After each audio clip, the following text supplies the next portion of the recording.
कुछ कामों में इसकी क्वालिटी चेक होनी चाहिए, थर्ड पार्टी ऑडिट होना चाहिए, क्वालिटी चेक होनी चाहिए।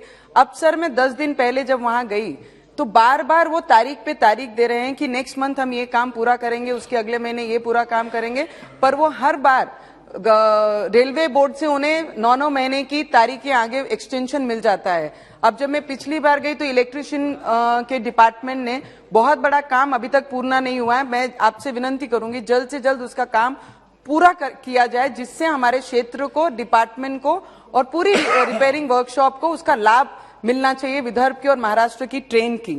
और उसके साथ में सर बन्नेरा रेलवे स्टेशन बहुत ब्रिटिश कालीन स्टेशन है हमारे अमरावती जिले में, और वहां पर ब्यूटिफिकेशन के लिए जब पहले डीआरएम सर थे उनसे हमने डिमांड की थी, आपसे भी सर मैंने निवेदन किया है कि उसके ब्यूटिफिकेशन के लिए, उसे सुंदर बनाने के लिए हमें ब्रिटिश कालीन स्टेशन है पर वहां पे आज भी लिफ्ट का काम शुरू होके बंद पड़ा है बहुत दिनों से, उसका काम पूरा करना चाहिए। क्योंकि बुजुर्ग लोग जब भी ट्रैवल करते हैं तो यहां से दूसरे प्लेटफॉर्म में जाने के लिए उन्हें बहुत बड़ी दिक्कतों का सामना करना पड़ता है।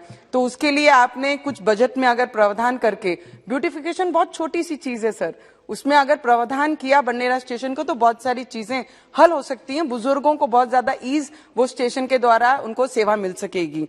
और हमारी Akola Akot railway Dulghat Dabka Telai railway station, जो ये मेलघाट का बहुत बड़ा पुराना स्टेशन था, वहां से गाड़ियां चलती थी, उसे ब्रॉडगेज करने की योजना एक अप्रोच की गई थी। पर महाराष्ट्र गवर्नमेंट में जब से ये ठाकरे सरकार हमारी है, मैं आपसे विनती करूंगी, पीयूष गोयल साहब थे, उनसे मैं कंटिन्यू इस चीज का फॉलोअप लेती गई कि हमारे मेलघाट से सिर्फ एक रेलवे ट्रैक है जिसका ब्रॉडगेज करना है, उसकी सब चीजें कंप्लीट हो गई है, सेंटर से उसकी इंक्वायरी हो गई है, 15 वर्षों से रेलवे डिपार्टमेंट उस पर काम कर रहा है। जब सब चीजें पूरी हो जाती है तो स्टेट गवर्नमेंट उसमें लाके वो ना मान्य कर रही है। पर मैं आपसे विनती करूंगी इसके बीच में बैठकर आप लोग इसे सॉल्व करने का प्रयत्न कीजिए, और मेरी मेलघाट से, मेरे शेड्यूल्ड ट्राइब एरिया से, आदिवासी क्षेत्र से ये ट्रेन दूसरी जगह मूव ना हो, उसका काम वही ब्रॉडगेज की तरह उस क्षेत्र में हो और उनका लाभ हमारे आदिवासी भाइयों को मिलना चाहिए। हमारी ब्रिटिश कालीन शकुंतला रेलवे ट्रेन है सर, हमारे गाड़ी जो अचलपुर, यवतमाल, मूर्तिजापुर, दरियापुर, ये जो ब्रॉडगेज करने के लिए हमने प्रस्ताव दिए, बहुत सारी दिक्कतों का सामना रेलवे डिपार्टमेंट उस दौरान कर रही थी। हमारी कंटिन्यू मांग थी अगर आप ब्रॉडगेज नहीं कर पा रहे हैं तो एटलीस्ट जो ट्रेन हमारे किसानों को सुविधा देने के लिए हर स्टेशन टू स्टेशन जाती थी, उनकी जान बनी थी हमारी ये शकुंतला गाड़ी, ये ट्रेन। आपसे मैं विनती करूंगी जिस भी परिस्थिति में ये ट्रेन है उस परिस्थिति में इसे वापस शुरू किया जाए, जिससे हमारे किसानों को बहुत बड़ा फायदा और लाभ मिल सकेगा। क्योंकि ये हमारे जिलों की ऐसी डिवीजन हेडक्वार्टर है और ये पूरे डिस्ट्रिक्टों को जोड़ने का काम हमारी ये शकुंतला ट्रेन करती है। मैं आपसे विनती करूंगी सर। और हमारी पूना अमरावती एक्सप्रेस जो गाड़ी है, ये कोविड के दौरान उसे बंद किया गया। बहुत सारे हमारे बच्चे आईटी के अंदर, बहुत सारे जॉब्स के कारण सब पूना में बहुत ज्यादा स्टूडेंट पढ़ने भी जाते हैं, जॉब्स करने जाते हैं। ये पूना ट्रेन के लिए हमें 18 घंटे घूम के जाना पड़ता है सर। मैं आपसे विनती करूंगी वीकली 3 दिन हमें डायरेक्ट गाड़ी पूना के लिए ट्रेन दी जाए, जिससे ये लोगों को, ये वर्ग को हम मदद कर पाए और सुविधा हमारे क्षेत्र को मिल पाए सर। अमरावती नरखेड़ महाराष्ट्र रेलवे मार्ग की जो रिद्धपुर हमारा तीर्थ क्षेत्र है मानभाव पंथों का, बहुत सारी बार बहुत अलग अलग क्षेत्र से हमारे गडकरी साहब ने इसका फॉलोअप ले रहे हैं। हमारे आजू बाजू के जितने भी महाराष्ट्र के एमपीज हैं वो सभी इस चीज का फॉलोअप ले रहे हैं। वहां पर खुद मेहनत करके 400 मीटर का प्लेटफॉर्म वहां के गांव के लोगों ने और भक्तों ने, जो मानने वाले हैं मानभाव पंथों को, उन्होंने खुद प्लेटफॉर्म कच्चे मिट्टी का बना के रेडी किया है। कितने वर्षों से ये स्टेशन की मांग कर रहे हैं सर। आपसे मैं विनती करूंगी अगर वो स्टेशन हम देते हैं तो पूरे देश के जितने भी भावी भक्त हैं जो वहां पर आते हैं वो उनका लाभ ले पाएंगे और उन्हें दिक्कतों का सामना नहीं कर पाएगा। इतनी मैं मांग आपके सामने रखती हूं सर।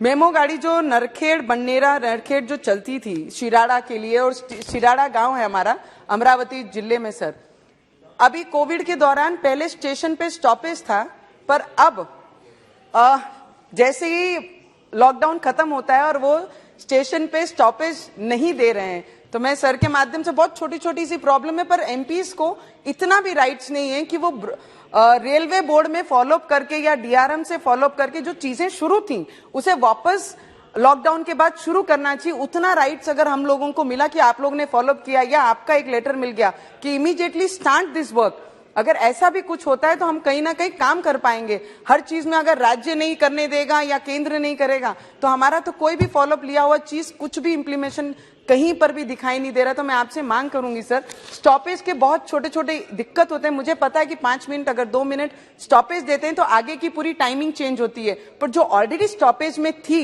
उसे आपने अगर लॉकडाउन में बंद किया तो उसे प्लीज आप वापस से शुरू कीजिए, जिससे वहां के यात्रियों को उसका लाभ मिल सके।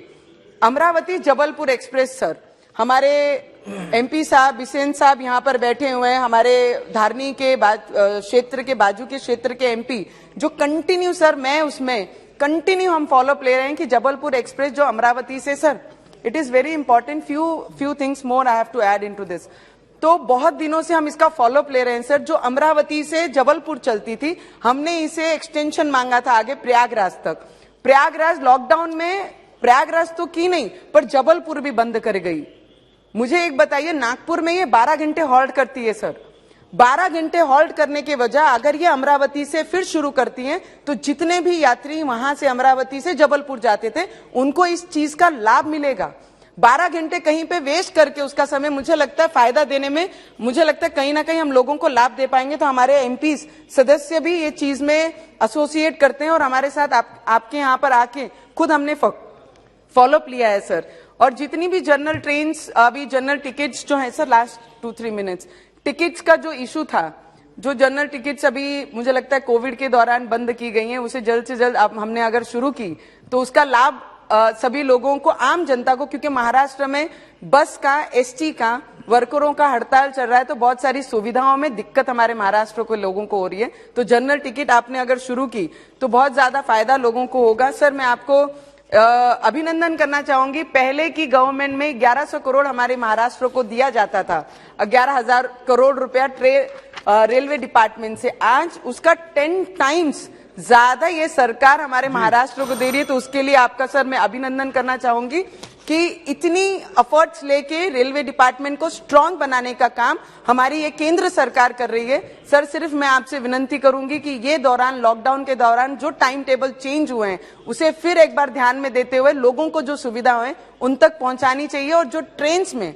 साफ सफाई का सबसे बड़ा मुद्दा है सर, उस पर ध्यान देना बहुत जरूरी है। और रेलवे जो डीआरएम्स के ऑफिस है, अगर कोई कंफर्मेशन के लिए या कोई चीज के लिए किसी को मेल भेजना है तो वहां पर मेल एक्सेप्ट करते नहीं है डीआरएम ऑफिस में, वो कहते हैं आपको फैक्स कीजिए।